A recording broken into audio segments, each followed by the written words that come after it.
Ladies and gentlemen, welcome to the American VINDICTA show. So today we're going to be talking about the threat of nuclear war, what you should do to prepare, how to survive it, and what do our government officials say the possibility of nuclear war is. What are their hints to it? What are their ways that they are preparing for it? All this and more. Today's going to be an interesting show. We'll be back right after this message. Mountain State Survival covers your basis for your planning, prepping, evacuation, bugging in, or bugging out needs. They carry anything from educational material, camping supplies, emergency services supplies, food, first aid survival kit and equipment, shooting gear, survival gear, tactical gear. They carry it all. They got it in stock. Give Mountain State Survival a ring. That's mountain-state-survival.com. Get this type of supplies while you still can. 304-517-6935. Mountain State Survival is one of the only places that I know of currently that is still carrying the delicious Peak Refuel meal that is ready to eat. It's personally the only thing that I eat at this point whenever I go out camping, whenever we have any type of emergency or disaster situation. That is the meal that I stick with, and you can find that at mountain-state-survival.com. Use REKKR5 for a 5% discount on your overall purchase. That's REKKR 5, mountain-state-survival.com. Hey, welcome back to the American VINDICTA show. So, as you are aware, there's quite the talk of using nuclear weapons. Russia has threatened it, the United States has threatened it, NATO has threatened it, the UN has talked about it, China and Taiwan, North Korea, India, and Pakistan have all talked about it.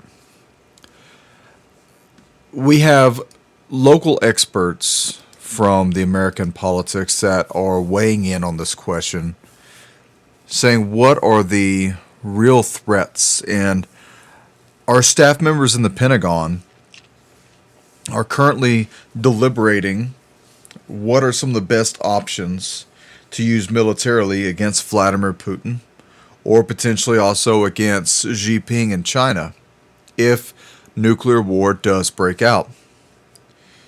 Is mutually assured destruction still on the table? Will cooler heads prevail? We don't really know. Obviously, no one is trying to meet at the negotiating table right now. So, the only thing we can do, ladies and gents, is to stand back, stand by, train, prep, and pray. I would tell you to do your research on what it is that the current threat values are for nuclear weapons being used, and come up with your own speculative vision of this. But as it stands right now, let's just talk about the threat as it is. If it happens, what to expect. As someone who was a part of the federal government for 15 years, I would tell you that when I was in DHS, we did train on this a little bit. Not too much, because honestly the threat wasn't really that high. The threat of a dirty bomb is actually much, much higher because of the availability and the means for the material and transportation of it. It's not giving off such a irradiated value that you can, easily sense it with the sensors that are built in throughout various cities and police departments that are traveling up and down the roads that'll be able to, possibly find a large nuke. But once again, a large nuke is very easy to find. The suitcase bomb created by the terrorists or the extremists, that has always been in the government mindset, at least to the standard that we were trained, was the biggest threat. I would welcome a dirty bomb over a nuclear attack. And I'm going to tell you why. But before we get into that, let's read up a little bit on a few things that are floating around out there. So we know that Russia and Ukraine have a conflict, a war. Putin doesn't want to call it a war. Everyone else in the world is calling it a war. I also call it a war. But if this goes nuclear, well, Poland just asked for the United States also to transport nuclear weapons to their territories. And I would believe that if a nuclear device does go off, Belarus is probably going to get attacked as well by NATO members, and maybe then some other secondary, tertiary allies of Vladimir Putin, and potentially then one of his military forces. I don't think we're going to risk nuking Vladimir Putin in the motherland. The reason why I say that is because the moment that happens, the dead hand switch goes off. And I don't think that device since the Cold War was ever removed.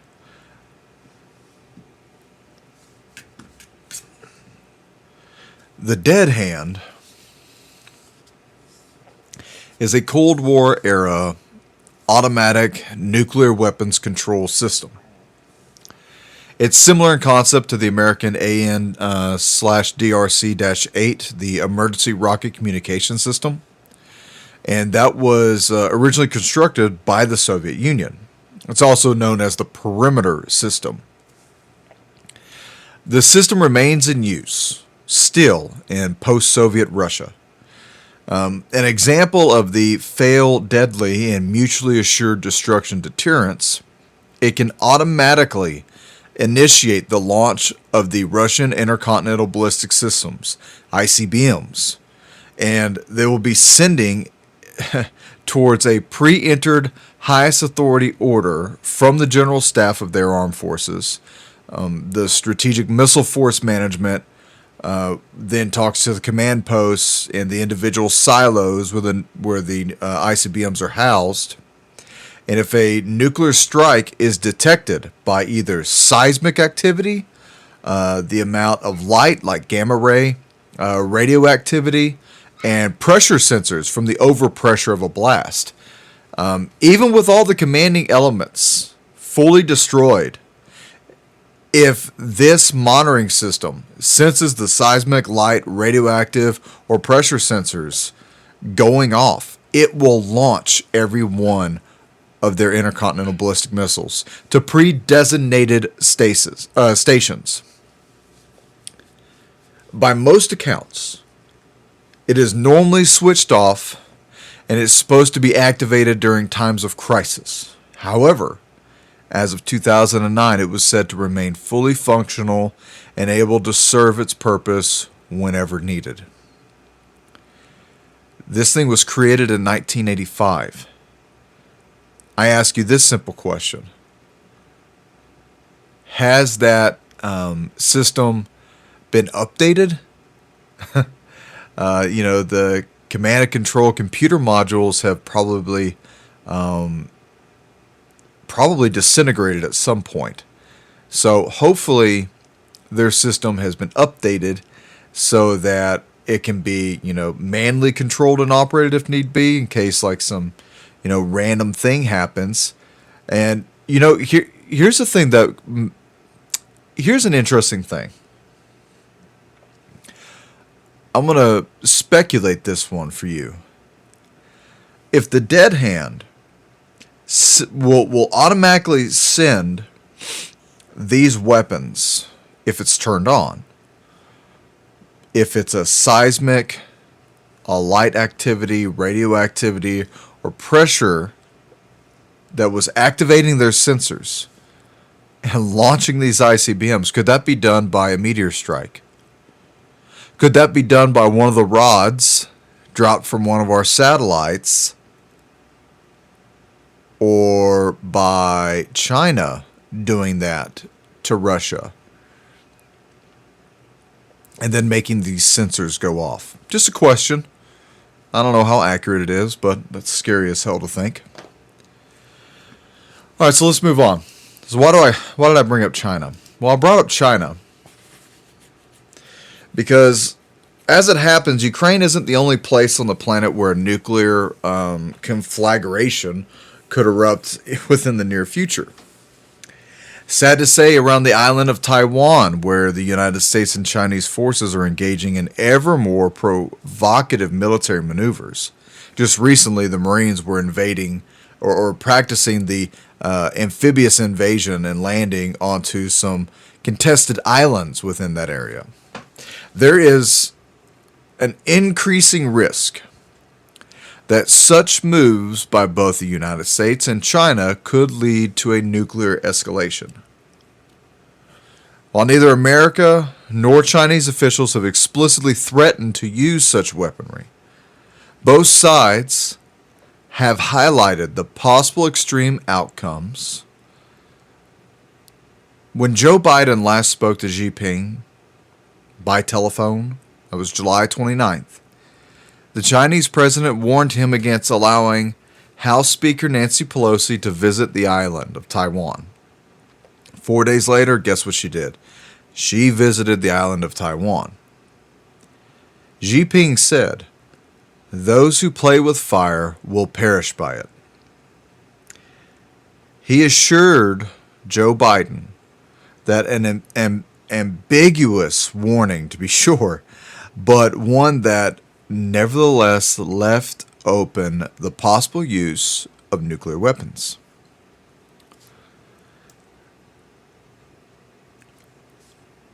Why is it that we keep pushing ourselves down this pathway? As if to underscore that point, on September 4th, the day after Pelosi met with the senior Taiwanese officials in Taipei, China fired off 11 Dongfang 15, which is DF-15 ballistic missiles into the waters around Taiwan. Many Western observers believe that the barrage was actually meant as a demonstration of Beijing's ability to attack any U.S. naval vessel that might come to Taiwan's aid in the event of a Chinese blockade or invasion of the island. The DF-15 has a range of 600 miles. It's believed capable of delivering not only a conventional payload, but also a nuclear one. In the days that have followed, China also sent nuclear-capable H-6 heavy bombers across the median line in the Taiwan Strait, a previously respected informal boundary between Taiwan and China. Worse yet, the state-owned media displayed images of the Dongfang 17 hypersonic ballistic missiles, also capable of carrying nuclear weapons, being moved into positions off of Taiwan. Now, Washington, D.C. has not overtly deployed nuclear-capable weaponry in such a brazen fashion near the Chinese territory, but it certainly has sent aircraft carriers and guided missile warships into that area and to the contested seas, saying that its ability to launch attacks on the mainland should a war break out is there. I don't know exactly where we stand pound for pound with China militarily, but I want to say that we have the upper hand. We have to have the upper hand. But then again, how much of our military secrets have been sold to the Chinese and how much have they created themselves? Who knows? China always says some of the most off-the-wall, ambiguous, foolhardy military statements about their military. And you know, China is a bully, right? China is an international bully. And so is the United States. But we do it right. Unlike the bully who walks around threatening to beat everybody up and take your lunch money, and how awesome they are and how bad it'll be, America just does it. we just beat you up and take your resources, and what are you going to do about it? You know, oh, by the way, you're welcome for your freedom. That's been America's geopolitical strategy for the past 50 or 60 years. Here's some things we need to move on about. In terms of nuclear weapons, I think the possibility of them being used in the United States is actually high. I think that the United States could see a bombardment of nuclear weapons. I think that'll mostly hit the East Coast. There will be some places in the West Coast, strategic locations, obviously. Probably the Miramar Navy Base. Pearl Harbor will probably be wiped off the map, along with Guam. Washington State will get hit because that's where a Ranger Battalion is. The Marine Corps will get hit in 29 Palms and probably Camp Pendleton.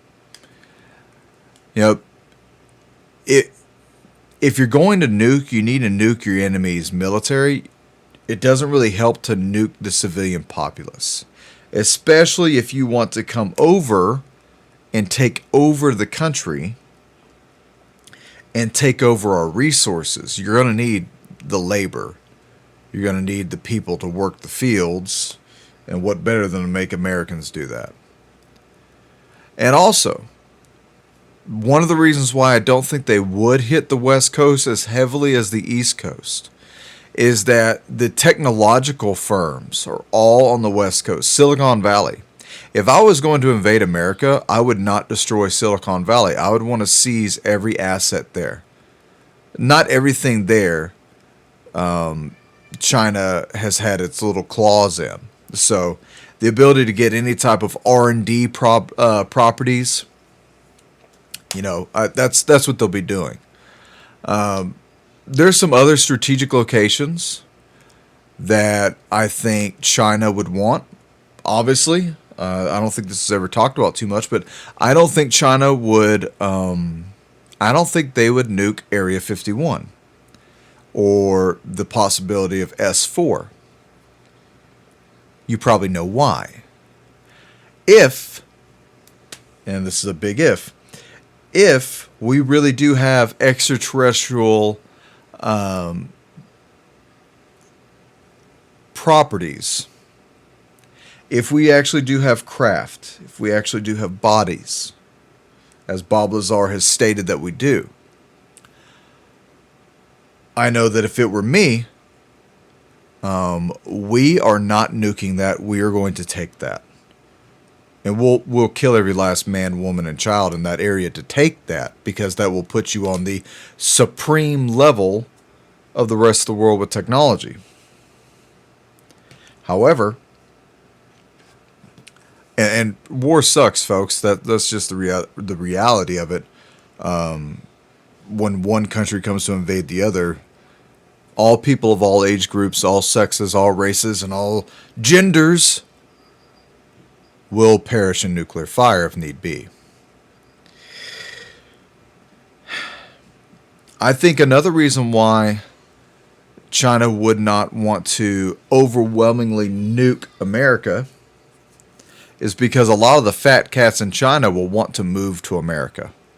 America is really big, and there's still a lot of rural areas. There are also in China, but I think a lot of these Chinese officials would want to carve out their own place in America.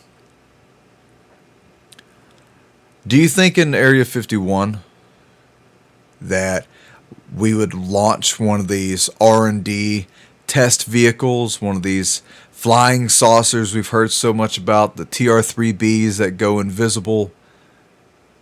Do you think that would be part of our deterrence? Or let me ask you an even better question. Before the nukes fall, is that when the aliens come? Oh, have we jumped that far down the scientific rat hole? I hope so. I don't know about you guys, but I would prefer the aliens to come before we just happen to nuke ourselves into oblivion. Then again, I also don't believe the aliens are aliens, but we can save that story for another day. It really doesn't matter what you believe they are, by the way. It really does not matter at all what you believe the aliens are. They're not here for us. Not the way that you think. All right, so let's talk about a nuclear attack. I've segued enough. So, unlike a dirty bomb, and this is coming to you from DHS.gov, unlike a dirty bomb which disperses a radioactive material using conventional explosives, a nuclear attack is the use of a device that produces a nuclear explosion. A nuclear explosion is caused by an uncontrolled chain reaction that splits automatic nuclei in something called fission, nuclear fission, to produce an intense wave of heat, light, air pressure, and radiation. All the things that the dead hand switch in Russia are monitoring, all those sensors that they have. That's what they're monitoring. Remember, heat, light, air pressure, radiation. So with the intense wave of the heat, light, air pressure, radiation, it would be followed by the production and the release of the radioactive particulates, the particles that will get into everything, everywhere. For ground blasts, these radioactive particles are drawn up into what is called a mushroom cloud, with the dust and the debris producing fallout that can expose people at a great distance to the radiation. If you want to have a little fun history lesson, look up Bikini Atoll. Bikini, A-T-O-L, Bikini Atoll. Research that one. U.S. Department of Homeland Security and the National Academies have teamed up in 2003 to produce fact sheets on chemical, biological, radiological, and nuclear attacks designed to help better prepare the media for the types of threats facing the nation. The media. Did any of you receive any of these fact sheets? Just the media, huh? Each fact sheet provides a clear, concise information to the media and the public on the characteristics, the danger, and the consequences associated with various types of attacks.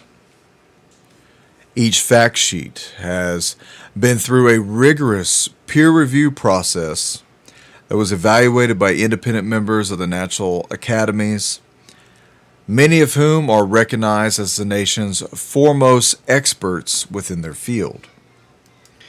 You can view this if you go to dhs.gov towards the publication library and you look up Nuclear Attack Fact Sheet. Now, there's some other things to get into on this. What are some of the other things that we should be paying attention to this? Well, for one thing, with weapons of mass destruction, the blast wave and the amount of death and carnage would be the next part to talk about. And the nuclear weapons project at MIT.edu has this to say about it. Blast wave effects calculator. Now, this was wrote by Jean M. Bell, Physics Department, Laboratory for Nuclear Science at MIT. And it's a blast model that's actually a website. And it has a simulation that's showing the destruction damage that the nuclear weapon can inflict on human structures at a ground level, low and high altitude explosions. And there's going to be a new map simulation coming soon to it. But the blast effects are usually measured by the amount of the overpressure, the pressure in excess of the normal atmospheric value, which is measured in pounds per square inch, or PSI. So, the atomic bomb dropped in Hiroshima during World War II, its yield was 15 kilotons. Some 70,000 people probably died as a result of the initial blast and the heat and the radiation effects. Nearly every structure within 1 mile of ground zero was destroyed. Almost every building within 3 miles was damaged. So, if you live in a major downtown area, and you live in one of those cool condo high-rises or in apartments, I want you to look out, and for about as far as your eye can see structures, there would be none.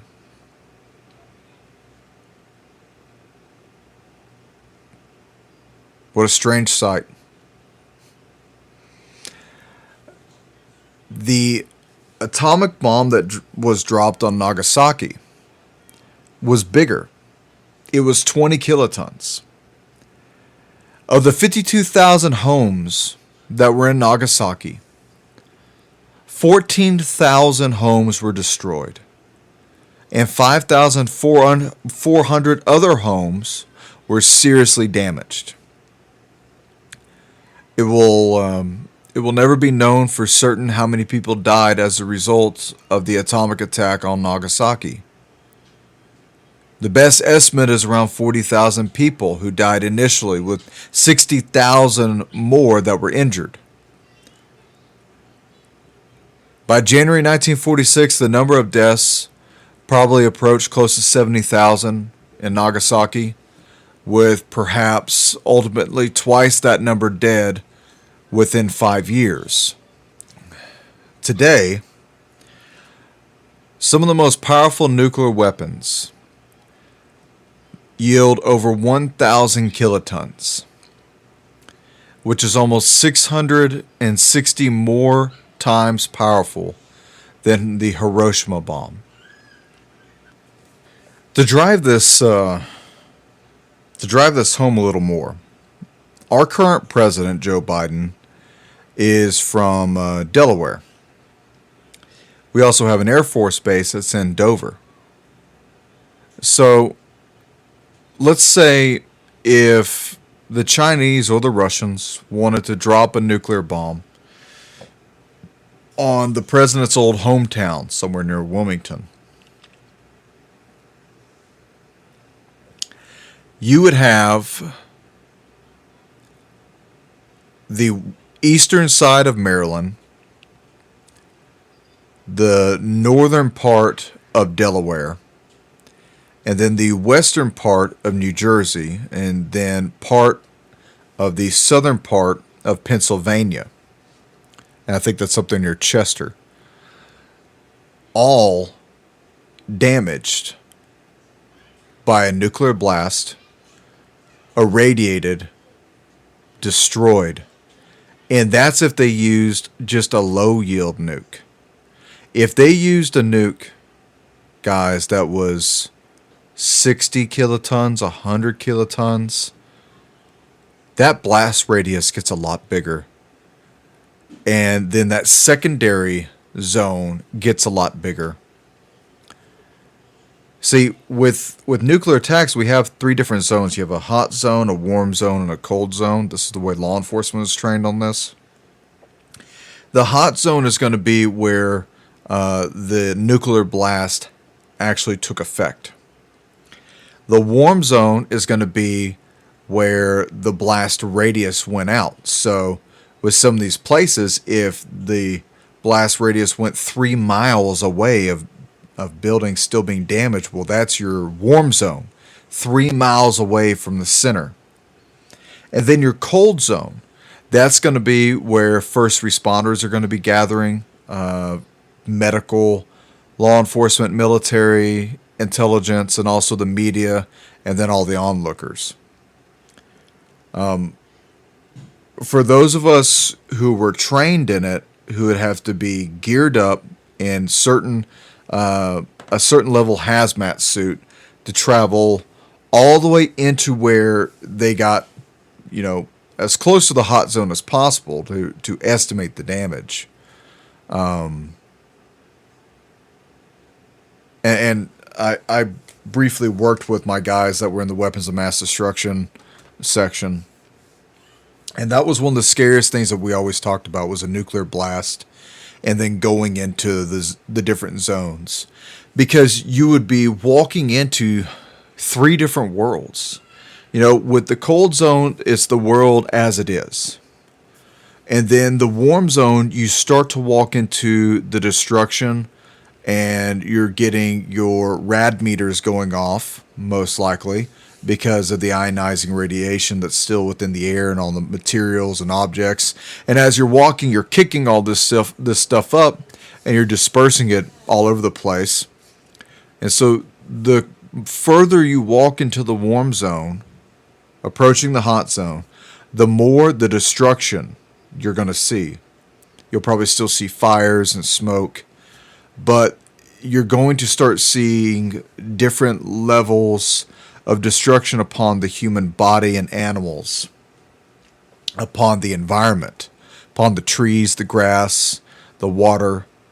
Everything is going to drastically change, and it's going to become more hellish with every step towards the center where the blast is.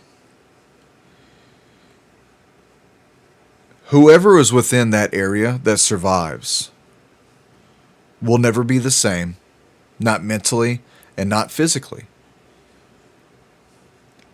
And then the ability to try and evacuate people, because that is part of the goal, is to find survivors to evacuate. Everything has to be decontaminated. Everything. Everything has to be hard bristle brushed, sprayed down to get all the ionizing particles off of you. And then you go through the, gross amounts of the radiation, anti-radiation therapy. Most people aren't going to survive it. Even if they survive the blast, most people are not going to survive it. And those who do survive it, who do have children, the children will have mutations, because this is what was shown with Hiroshima and Nagasaki. The level of terror that this can cause the psyche alone was one of the most effective parts of having nuclear weapons.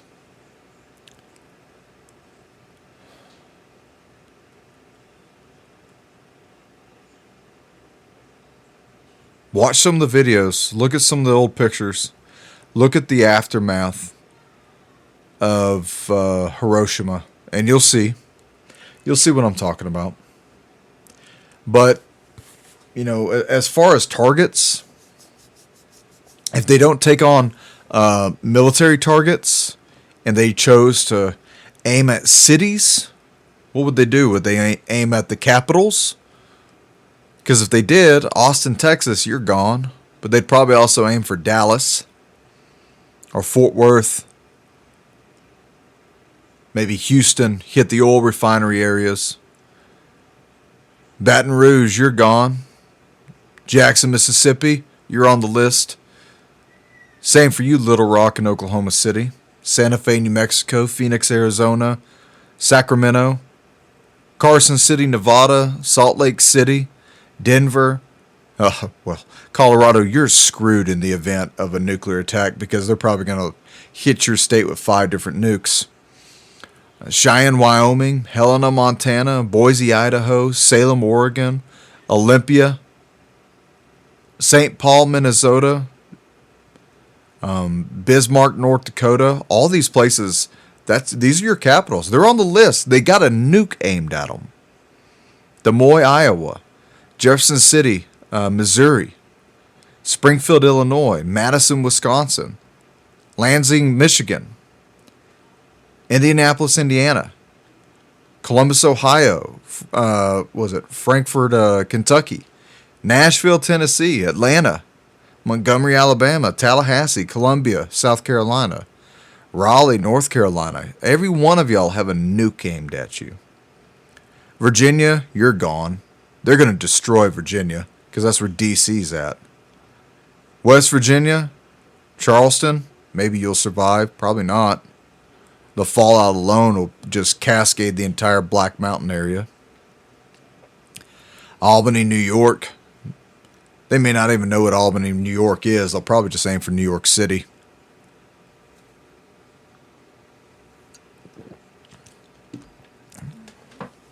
Augusta, Maine. I don't know. I don't think half of Americans even know that Maine is a state. Vermont, New Hampshire, Massachusetts, Rhode Island, Connecticut, Trenton. God, do the world a favor and hit Trenton. I shouldn't say that, but your crime rate's out of control, Trenton. Look, these are all the threats. These are all the targets. Everyone listening to me, for the most part, lives in one of those places.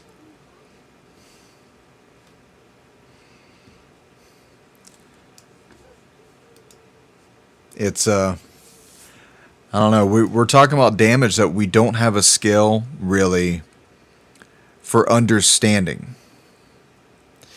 But if you go to the Radiation Emergency Medical Management, rim.hhs.gov,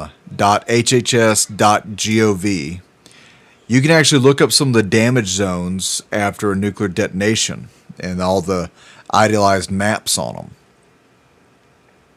So let's talk about the 3 layers of the damage. So the way they have this wrote out is light damage, moderate damage, and severe damage. And these are the 3 zones. Light damage zone.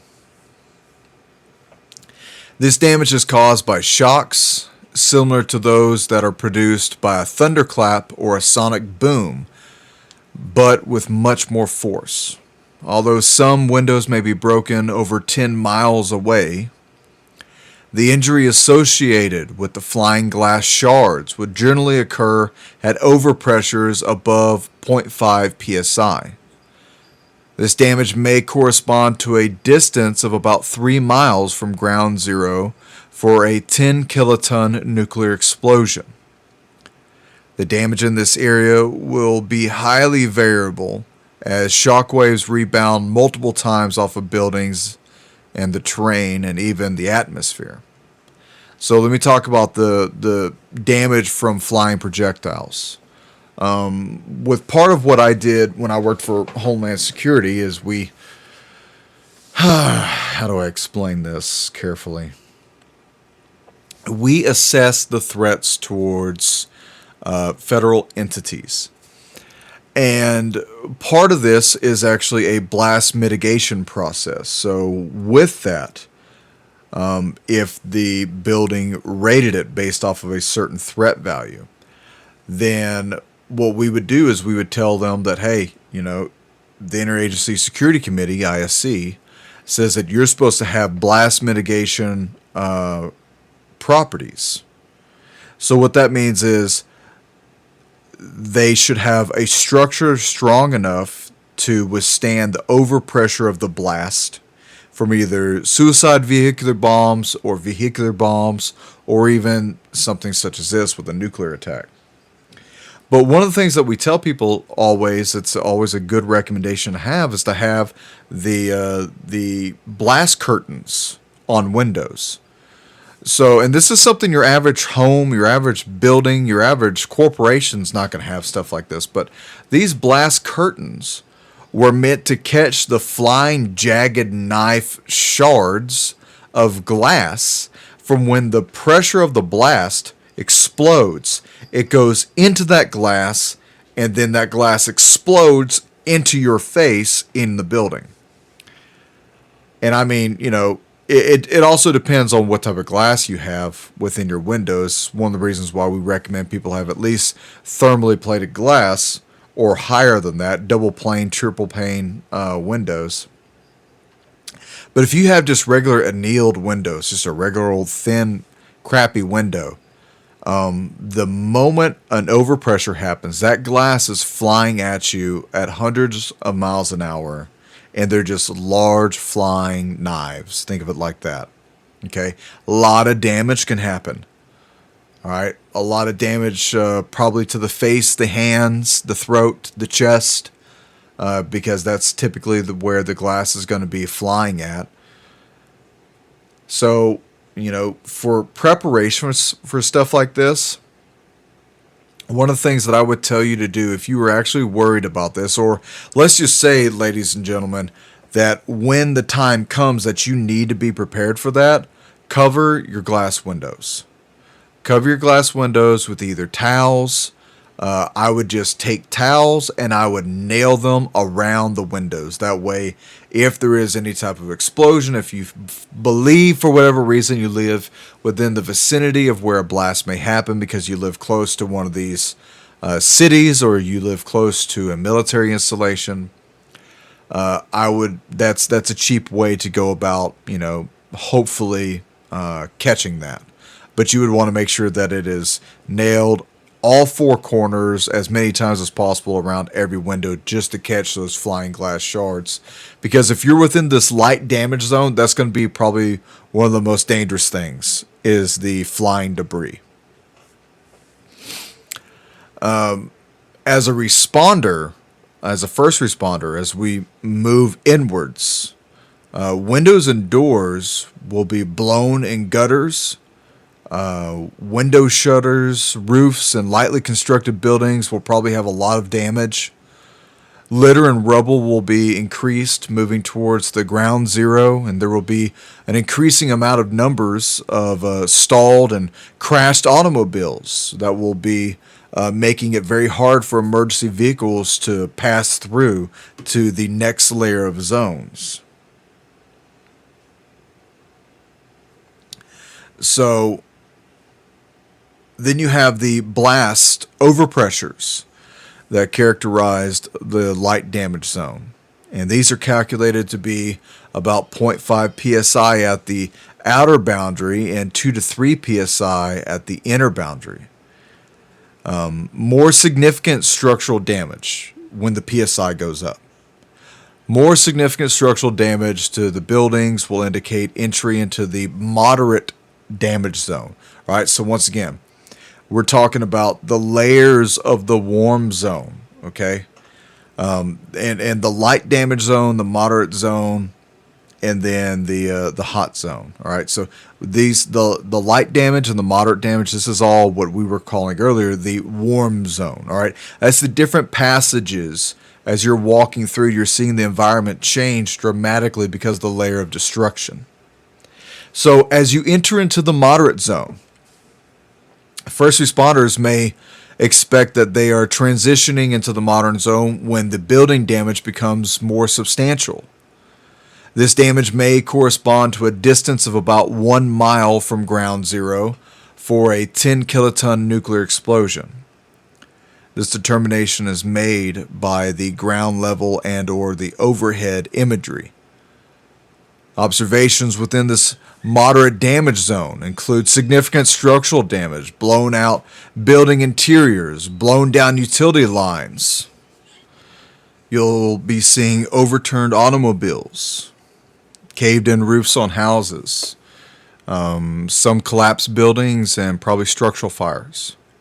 Some telephone poles and streetlight poles will be blown over in this moderate damage zone. Sturdier buildings, reinforced concrete will probably still be remaining. Lighter commercial and multi-unit residential buildings may be fallen or structurally unstable, and most wood frame homes will be completely leveled. Substantial rubble and crashed and overturned vehicles, flipped over vehicles, will be viewed in the streets, and that's to be expected, which makes evacuation and the passage of rescue vehicles much more difficult, or maybe even impossible without street clearing equipment.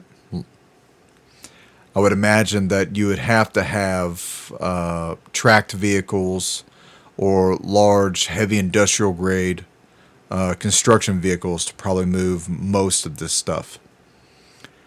Now, as you move towards ground zero, walking through the MD zone, the moderate damage zone, rubble will completely block the streets, and it's going to require heavy equipment to clear. And the more time deliberates here, the more time we have to navigate through these obstacles and make a clear pathway, the less time it's going to be for us to get to people who are hurt. And you may be within this blast area and you may be alive, but severely hurt. So once again, this is why preparing properly with food, water, batteries, flashlight, radio, medical stuff, that's why it's very, very important to keep this stuff on hand. And once again, we used to say for the most unlikely events like a nuclear blast. We used to say that. Now we're telling you to get ready for it. What a strange world.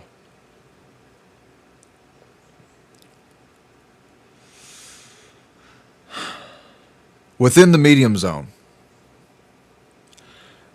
broken water, gas, and electrical and communication lines are going to be visibly seen, and probably fires will be encountered coming out of the natural gas lines.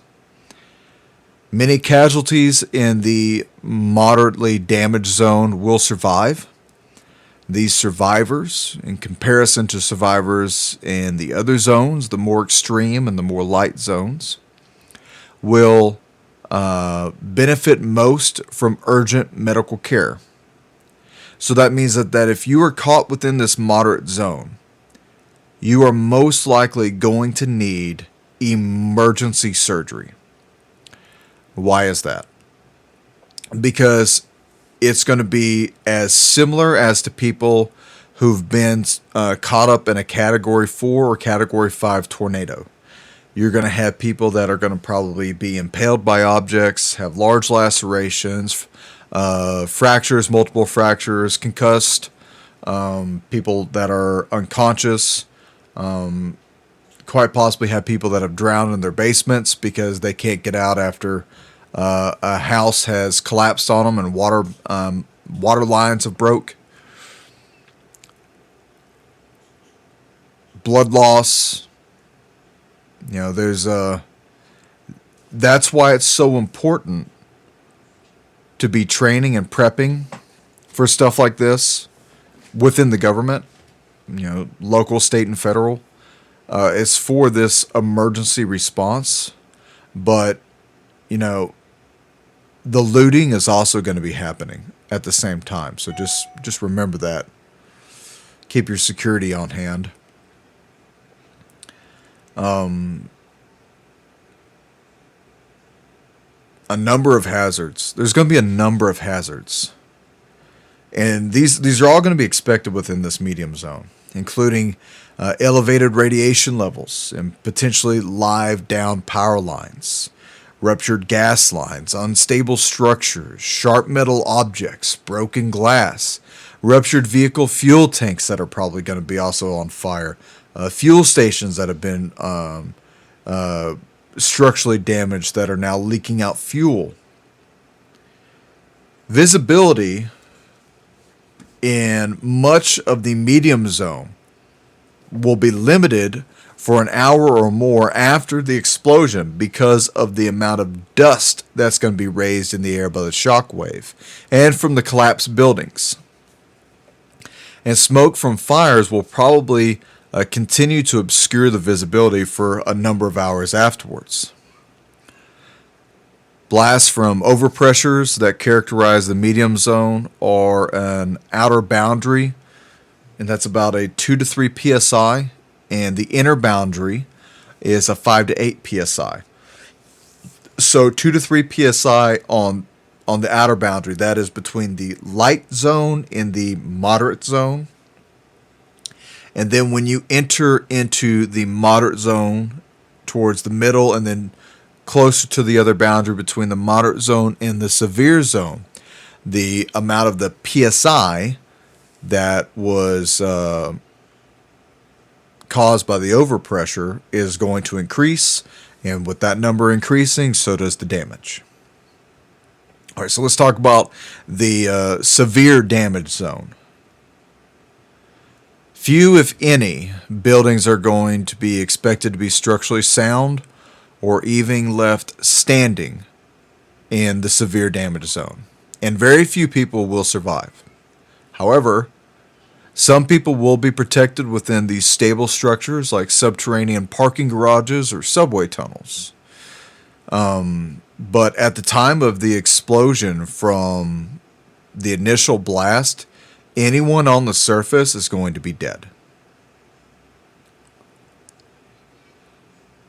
There's going to be very high radiation levels that are going to prompt, and you're going to have residual origin and all the other hazards like the amount of dust, the particulate dust that's going to be in the air, choking dust. These hazards are going to be expected within the severe damage zone. Fire is going to be there. Significantly increased risk to survivors and responders. Responders are probably going to enter this zone with very, very great caution, only to rescue known survivors, not to go in and search.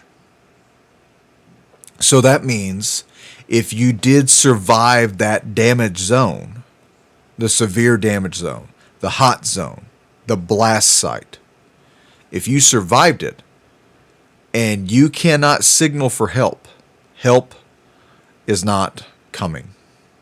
Not in time. And every single person within the severe damage zone is going to need, most likely, urgent medical care.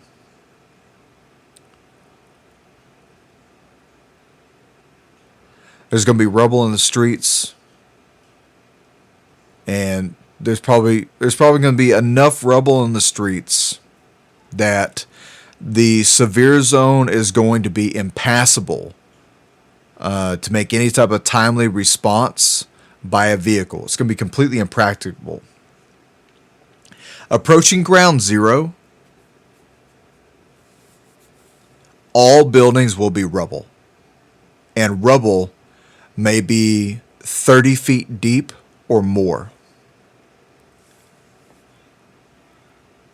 The severe damage zone may have a radius on the order of half a mile for a 10 kiloton detonation. And that is something that's still smaller than what was dropped on Nagasaki and Hiroshima. And the blast overpressure that characterizes the severe damage zone is of 5 to 8 psi and greater. So, this is not a low yield nuke, but a 10 kiloton detonation half a mile from the original ground zero blast site is going to be what they estimate 30 feet of rubble. 30 feet deep of rubble.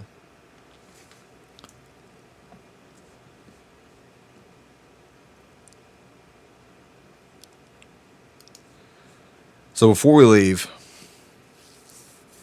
just want you to consider how serious it is whenever I tell you that mutually assured destruction should not be on the table,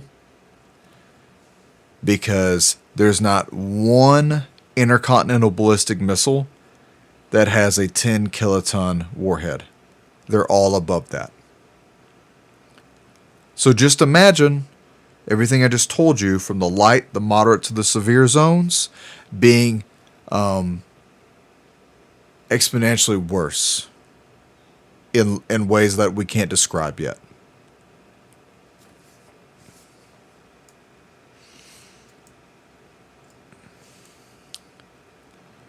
And and this is a medical nightmare, by the way, for any of you medical professionals who've never trained in this. I've had some training in this, dealing with the dangerous fallout zones and all that. I just want to briefly talk about this. The radiation triage, treat, and transportation system, the RTR, after a nuclear detonation. And these are the venues for the medical response now. So, RTR 1. These are the sites These sites would have victims with major trauma and relatively high levels of radiation. This limits responder time and would be associated with relatively severe victim injuries. Many victims may be expectant. The location will be near the severe damage zone and the external border or into the moderate zone of where the moderate zone and the severe damage zone meet. And just the sheer amount of rubble alone may prevent entry into this area for medical professionals. Then you have RTR2. The sites will be for triaging victims with radiation exposure only, or possibly with minor trauma. The location will be along the outer edges of the dangerous fallout zone and the light damage zone, and will have some elevated levels of radiation. Most victims are expected to be ambulatory, which means walking. Then you have RTR3. And these sites are collection points where radiation is not present. That is your cold zone. All right, that's your cold zone. This is where radiation is not present and will allow occupation for many hours or more. Victims are anticipated to have limited trauma, such as glass injury, and most victims will be ambulatory or walking, including people that are displaced by the explosion who have no injury or exposure to radiation. Extensive self-evacuation is likely to be observed at these sites. These may occur in the light damage zone and beyond. RTR3 these sites are likely to form in various locations spontaneously or by the direction of the incident commander who's on scene, as to opposed to like the assembly center sites that are pre-planned. Because within like every major city that I've read off to you, we have a plan of how to respond to every city based off the formula that I'm reading to you. And every city would have pre-designated safety fallout structures and assembly care centers. But all that can change depending on where the severe damage zone is and how severe it is. Changes in these fallout patterns, also due to wind shifts, may require some of the RTR sites to change roles to RTR3 or RTR2, or possibly be completely abandoned. And RTR2, remember, those are people who are going to be triaged for radiation. So you also have the medical care sites, which would include hospitals, healthcare facilities, and alternative care sites for those who need immediate medical care. So probably, taking a mall or a high school or a Walmart and then quickly turning that into a casualty collection point. You have assembly centers, which are the collection points for displaced persons or missing persons, or those who do not need any immediate medical attention. And then you'll have the evacuation centers, which are organized strictly for transportation.